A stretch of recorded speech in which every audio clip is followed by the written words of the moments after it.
Hello friend, good morning.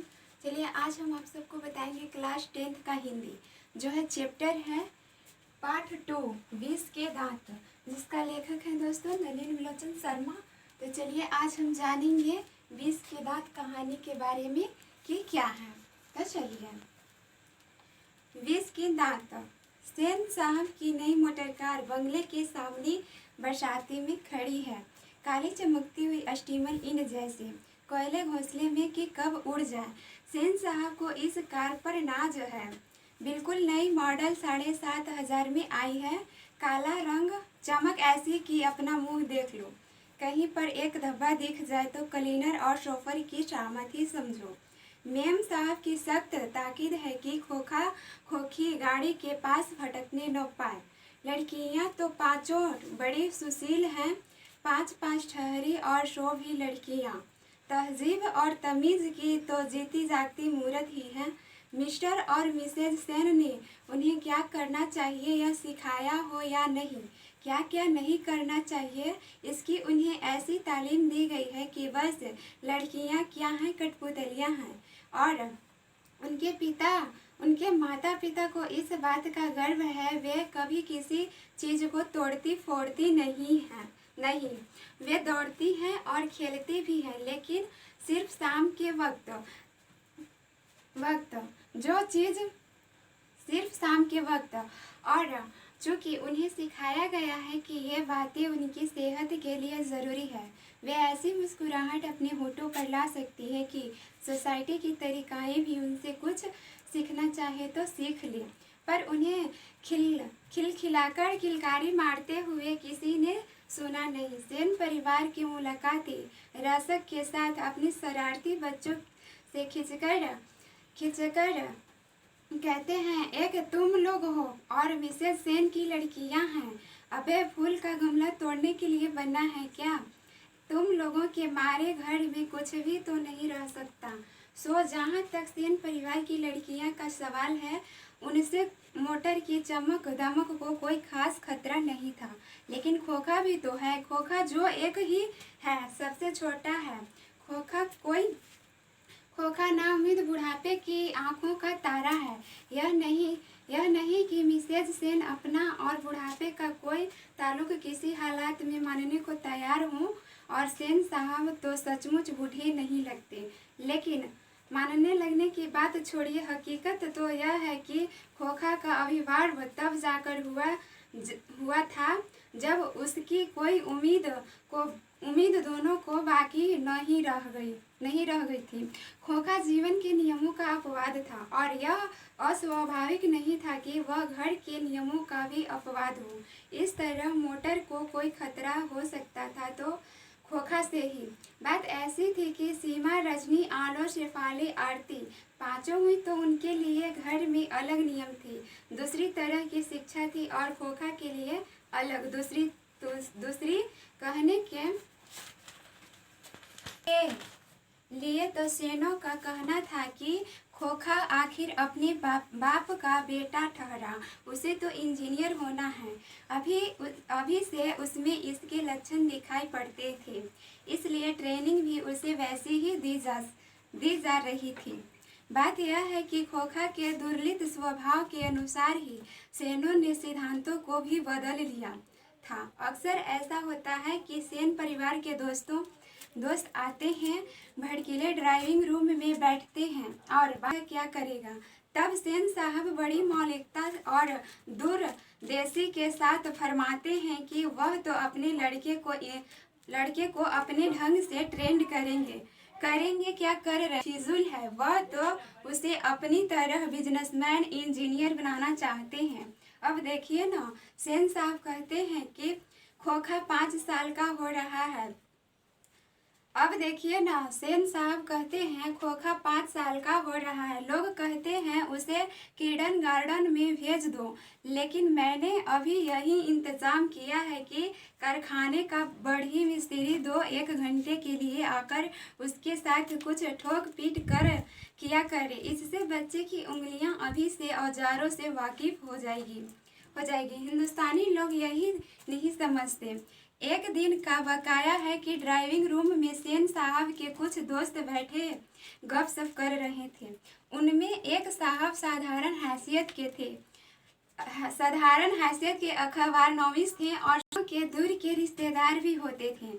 साथ में उनका लड़का भी था, जो था तो खोखा से भी छोटा पर बड़ा समझदार और होनहार मालूम पड़ता था। किसी ने उसकी कोई हरकत देखकर उसकी कुछ तारीफ कर दी और उन साहब से पूछा कि बच्चा स्कूल तो जाता ही होगा। इसके पहले कि पत्रकार महोदय कुछ जवाब देते, सेन साहब ने शुरू किया, मैं तो खोखा को इंजीनियर बनाने जा रहा हूँ। और वे ही बातें दोहराकर वे थकते नहीं थे। पत्रकार महोदय चुप मुस्कुराते रहे। जब उनसे फिर पूछा गया कि अपने बच्चे के विषय में उनका क्या ख्याल है, तब उन्होंने कहा, मैं चाहता हूँ कि वह जेंटलमैन जरूर बने और जो कुछ बने उसका काम है, उसे पूरी आज़ादी रहेगी।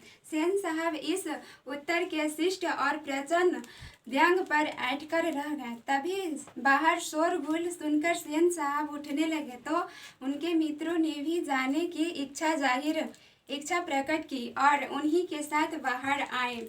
बाहर सेन साहब का सोफर एक औरत से उलझ रहा था।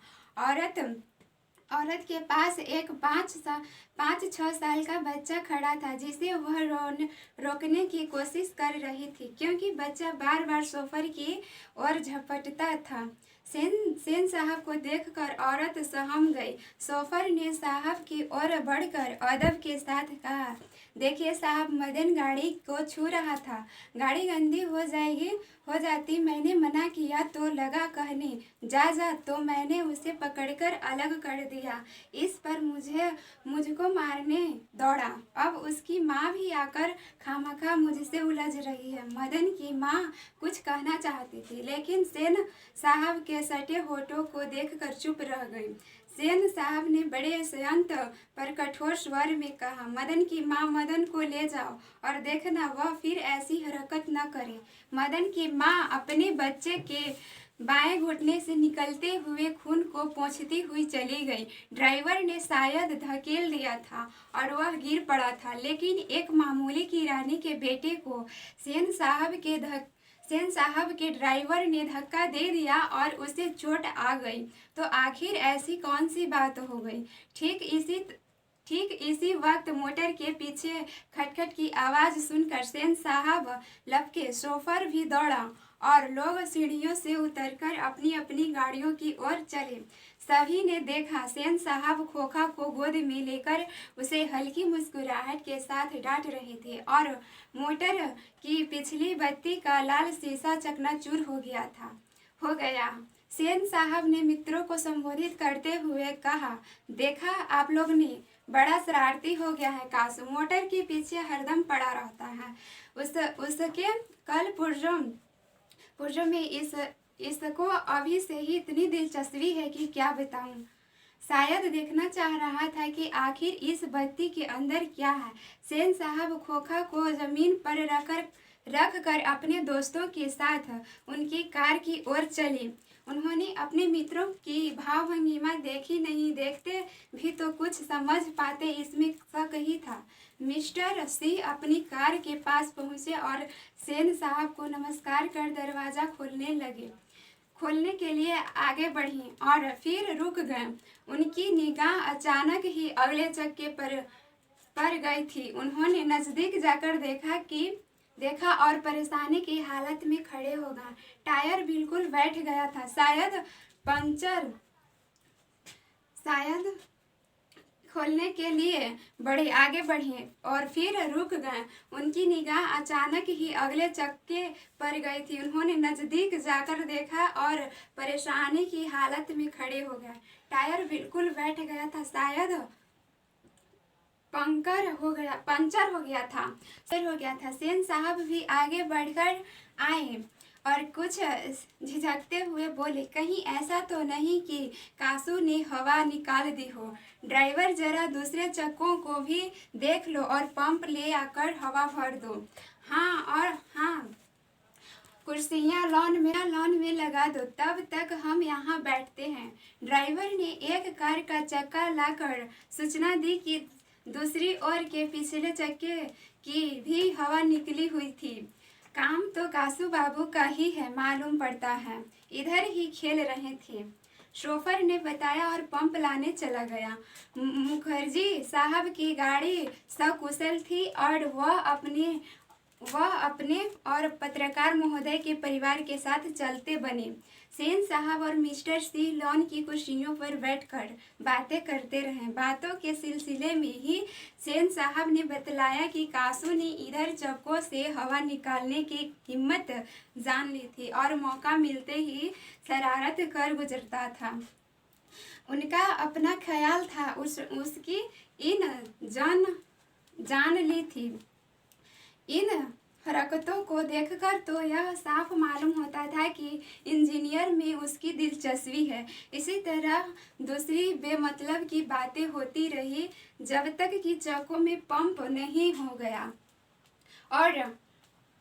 और मिस्टर सी रुखसत नहीं होगा। सेन साहब अंदर लौटे तो बेहरा को मदन के पिता गिरधर लाल को, जो उनकी फैक्ट्री में किरानी था और अहाते के एक कोने में आउट हाउस में रहता था, बुला लाने का हुक्म दिया। दोस्तों बाय, फिर मिलते हैं अगले वीडियो में।